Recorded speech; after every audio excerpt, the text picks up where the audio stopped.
तो चलिए अब हम लोग शुरू करते हैं इस वीडियो को। सबसे पहला ऑर्गन है, उसका नाम है जनरल असेंबली। काफी ज्यादा इंपॉर्टेंट ऑर्गन है यूनाइटेड नेशन का, ठीक है। महासभा संयुक्त राष्ट्र का महत्वपूर्ण अंग है और यह जो है वो विचार विमर्श, नीति निर्धारण जैसे कार्यों के लिए उत्तरदायी है। और इस संयुक्त जनरल असेंबली को हम लोग क्या कहते हैं, वर्ल्ड पार्लियामेंट के नाम से भी जानते हैं, यानी कि विश्व संसद के नाम से भी जानते हैं। क्यों भाई? क्योंकि इसमें सभी सदस्य देश शामिल होते हैं। हमने बताया था आपको पिछले वीडियो में कि आज अगर करंट में पूछा जाए 2025 में, तो यूनाइटेड नेशन के अंदर टोटल कितने कंट्रीज है बउआ? तो टोटल 193 कंट्रीज हैं, ठीक है, इसके सदस्य। तो उसमें से सभी सदस्य जो होते हैं वो इस असेंबली के हिस्से होते हैं। और साथ ही साथ प्रत्येक देश 5 प्रतिनिधि भेज सकता है, परंतु वोट सिर्फ क्या होगा? 1 होता है। बैठक हर वर्ष सितंबर के तीसरे मंगलवार और मंगलवार से लेकर के दिसंबर के मध्य तक होती है। मतदान प्रणाली कैसी है इसकी? सामान्य मामलों में साधारण बहुमत और जैसे महत्वपूर्ण मामलों में बजट, शांति, सदस्यता, इन सभी मामलों में 2/3 बहुमत से क्या किया जाता है? आपके मतदान प्रणाली करती है काम।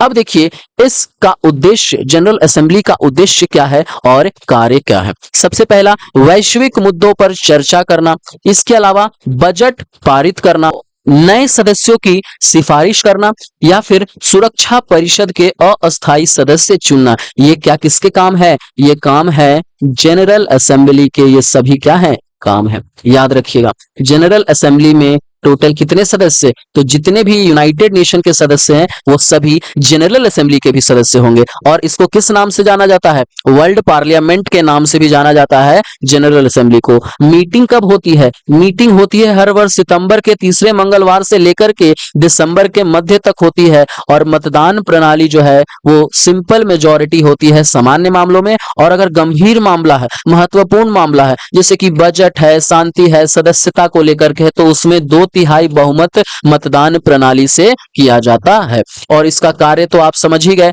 वैश्विक मुद्दों पर चर्चा करना, बजट पारित करना, नए सदस्यों की सिफारिश करना और सुरक्षा परिषद के अस्थायी सदस्य को चुनना। ठीक है, अब आगे बढ़ते हैं हम लोग दूसरे मेन ऑर्गन की तरफ। क्या है भैया? जो दूसरा मेन ऑर्गन है यूनाइटेड नेशन का वो है सिक्योरिटी काउंसिल। सिक्योरिटी काउंसिल क्या है? सिक्योरिटी काउंसिल वो अंग है यूनाइटेड नेशन का जो बहुत ही ज्यादा शक्तिशाली अंग कहलाता है। जो क्या काम करता है? जो पूरे विश्व में शांति और सुरक्षा बनाए रखने के लिए जिम्मेदार है। ठीक है, इसको एक और नाम से जाना जाता है, यानी कि इसका उपनाम क्या है? इसका उपनाम है गार्जियन ऑफ वर्ल्ड पीस, यानी कि विश्व का प्रहरी के नाम से भी इसको जाना जाता है। कुल सिक्योरिटी काउंसिल के कितने सदस्य हैं? 15 सदस्य हैं। और इन 15 सदस्यों में से 5 जो सदस्य होते हैं वो परमानेंट सदस्य हैं। जैसे कि कौन कौन से वो 5 सदस्य हैं जो परमानेंट हैं? वो है आपके फ्रांस, रूस, अमेरिका, चीन और इंग्लैंड। ये सभी सदस्य जो हैं वो कैसे मेंबर हैं यूनाइटेड नेशन के सिक्योरिटी काउंसिल के? वो है परमानेंट मेंबर। और जो अस्थायी सदस्य होते हैं, 10 अस्थायी सदस्य हैं, वो कैसे होते हैं बउआ? वो 2 वर्ष के लिए चुने जाते हैं, वो परमानेंट नहीं होते हैं। ठीक है, वो टेम्पररी मेंबर होते हैं।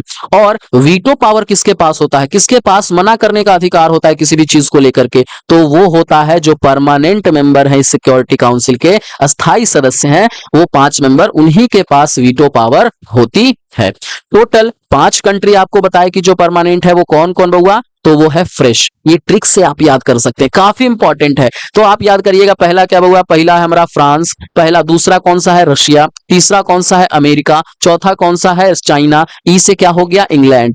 तो देखा आपने कैसे हम लोगों ने परमानेंट मेंबर को ट्रिक के माध्यम से याद कर लिया। तो अगर आपको ये वीडियो बहुत ज्यादा अच्छा लग रहा होगा तो बहुत ज्यादा प्यार बरसाते हुए क्या करिए, वीडियो को लाइक करिए और हमारे चैनल को क्या करिए, सब्सक्राइब करिए। ठीक है, और साथ ही साथ अपने तक ही ये ज्ञान सीमित न रखिए और अपने दोस्तों को भी क्या करिए, इस ज्ञान को शेयर करिए। चलिए अब आगे बढ़ते हैं। यूनाइटेड नेशन सिक्योरिटी काउंसिल का भाई इसका काम क्या है? इसका काम है युद्ध रोकना, इसका काम है शांति स्थापना के लिए कुछ कदम उठाना, स्टेप उठाना, या फिर आर्थिक प्रतिबंध लगाना, या फिर शांति सेना भेजना यानी पीस कीपिंग फोर्सेस को भेजना, सैन्य कार्रवाई की अनुमति भी देना इसी सिक्योरिटी काउंसिल का काम होता है। अब आपको समझ में आ रहा होगा कि भाई हमने इसको पावरफुल क्यों कहा, इस ऑर्गन को पावरफुल इसीलिए कहा क्योंकि सारे जो पावर वाले काम है वो कौन कर रहा है? यही सिक्योरिटी काउंसिल कर रहा है। युद्ध रोक रहा है, शांति स्थापित करने का काम कर रहा है, आर्थिक प्रतिबंध लगाने का काम कर रहा है, सेना भेज रहा है, या फिर सैन्य की कार्रवाई करने की अनुमति भी देना जो है सिक्योरिटी काउंसिल के ही हाथ में होता है। तो बहुत ही पावरफुल है, आपको पता चल गया होगा।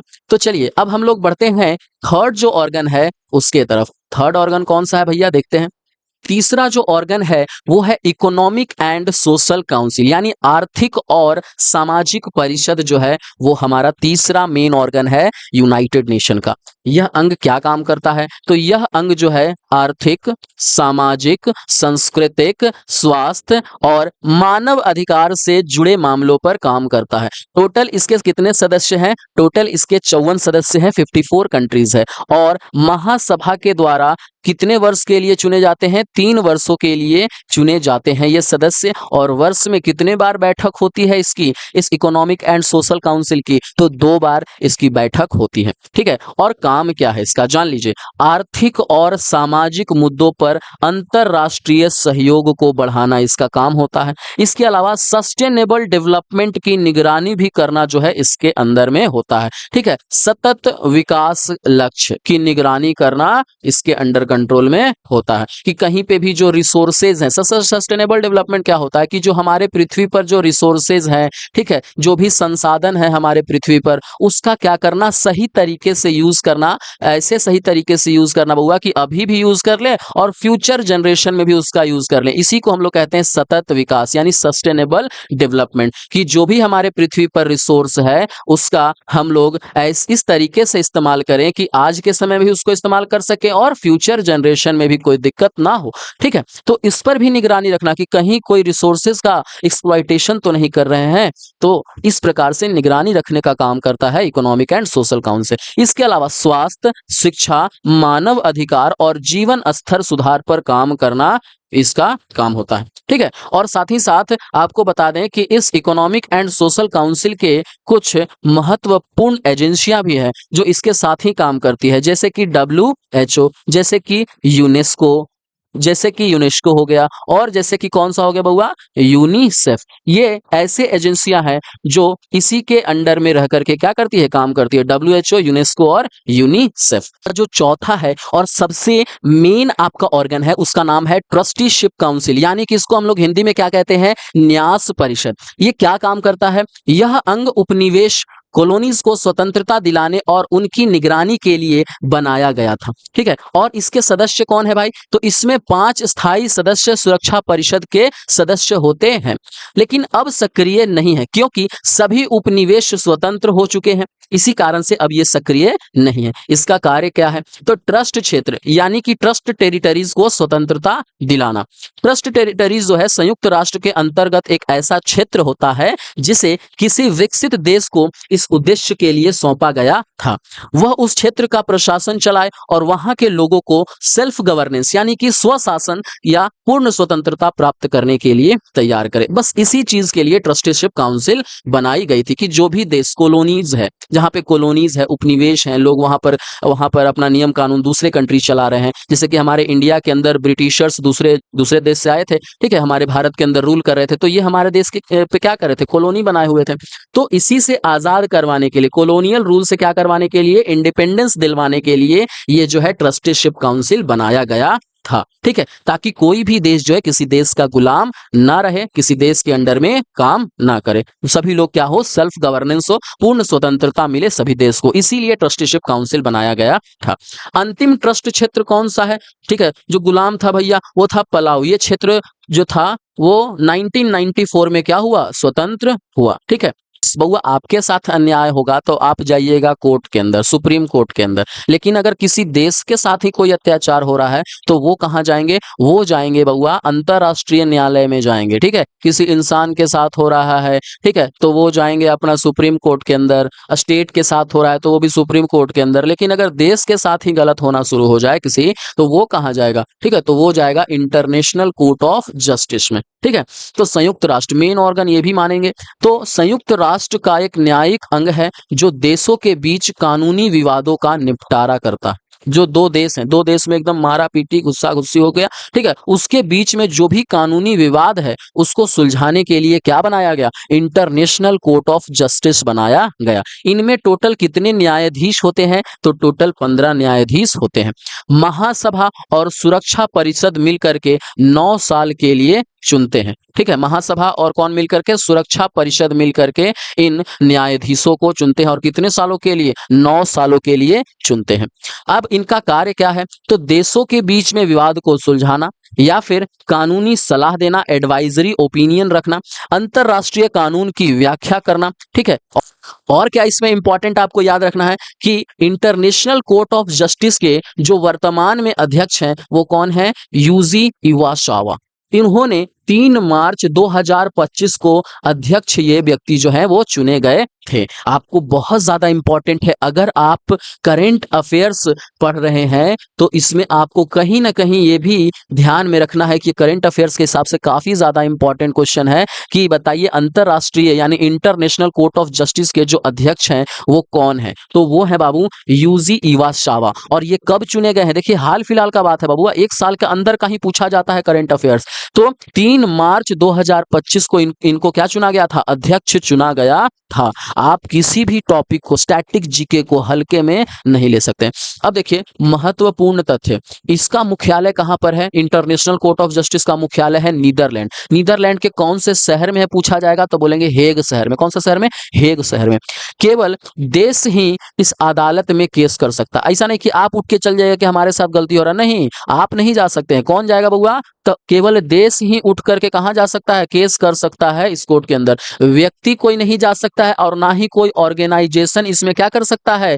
कोर्ट में केस कर सकता है। केस करेगा जब भी करेगा कौन? तो कंट्री केस करेगी। कौन केस करेगा? कंट्री केस करेगी। 5 जो आपको हम मेन ऑर्गन बताए, अगर इसमें किसी प्रकार का दिक्कत है तो आप हमको कमेंट करके बताइए। हम उस टॉपिक को कोशिश करेंगे कि अगले वीडियो में या शॉर्ट वीडियो उसका बना देंगे कि अगर आपको दिक्कत हुआ तो। ठीक है, अगला है कि अंतरराष्ट्रीय न्यायालय में पहले भारतीय न्यायाधीश, काफी वन लाइनर क्वेश्चन है, याद रखिएगा कि बताइए कि पहले भारतीय न्यायाधीश इंटरनेशनल कोर्ट ऑफ जस्टिस के कौन थे? तो उनका नाम था डॉक्टर नागेंद्र सिंह। डॉक्टर नागेंद्र सिंह नाम था उनका।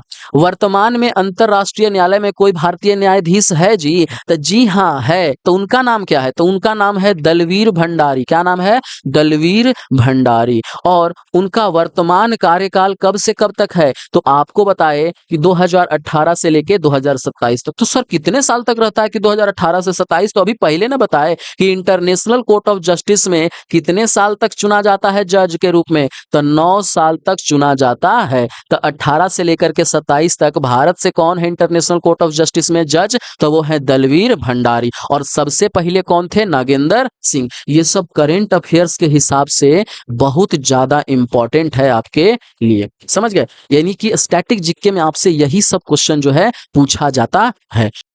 तो दोस्तों आ ही गया वो लास्ट टॉपिक, यानी कि 6 नंबर वाला टॉपिक, यानी कि सेक्रेटरेट। सेक्रेटरेट यानी कि सचिवालय। सचिवालय के बारे में अब लोग हम पढ़ते हैं, यानी कि 6ठा जो मेन ऑर्गन है यूएन का। अब देखिए यूएन का ये जो सेक्रेटरेट है ये प्रशासनिक अंग है। यूएन के सभी अंगों के लिए काम करने वाला जो अंग है उसको सचिवालय कहते हैं। और सचिवालय का जो प्रमुख होता है उसको क्या कहते हैं? महासचिव, यानी कि सेक्रेटरी जनरल कहलाता है। सचिवालय में संयुक्त राष्ट्र के महासचिव एवं हजारों संयुक्त राष्ट्र कर्मचारी सदस्य शामिल होते हैं। और कार्यकाल कितने वर्षों का होता है इनका? 5 वर्षों का होता है। और इनका कार्य क्या है? इनका कार्य है रोजाना का काम, शांति मिशन, रोजमर्रा की जो काम है उसके अंदर नीतियों को लागू करना, ये चीज इनका काम हुआ। और पहले महासचिव कौन थे? बहुत बार क्वेश्चन पूछा गया है, ट्रिगवे ली नाम था उनका जो पहले महासचिव थे। अगर पूछा जाए आपसे कि संयुक्त राष्ट्र यूएन के पहले अफ्रीकी महासचिव कौन थे, तो उनका नाम था बुटरोस बुटरोस घाली, मिस्र के थे ये व्यक्ति। अगर आपसे पूछा जाए कि संयुक्त राष्ट्र के पहले अश्वेत अफ्रीकी महासचिव, तो कोफी अन्नान घाना के थे वो व्यक्ति, ठीक है। और वर्तमान में अगर पूछा जाए, प्रेजेंट टाइम में अगर आपसे पूछा जाए कि महासचिव कौन है, तो काफी ज्यादा महत्वपूर्ण क्वेश्चन है, एंटोनियो गुटेरेस नाम है इनका, जो अभी महासचिव वर्तमान में है। और ये कब तक रहेंगे? 31 दिसंबर 2026 तक ये महासचिव के पद पर रहेंगे, ठीक है। तो आशा करते हैं कि आपको ये दूसरा जो यूएन का वीडियो है ये भी काफी ज्यादा पसंद आया होगा। तो अगर वीडियो पसंद आया तो वीडियो को फटाफट से लाइक करिए और हमारे चैनल को भी सब्सक्राइब कर लीजिए, और ज्ञान अपने तक सीमित न रख करके दूसरे को भी क्या करिए, शेयर करिए।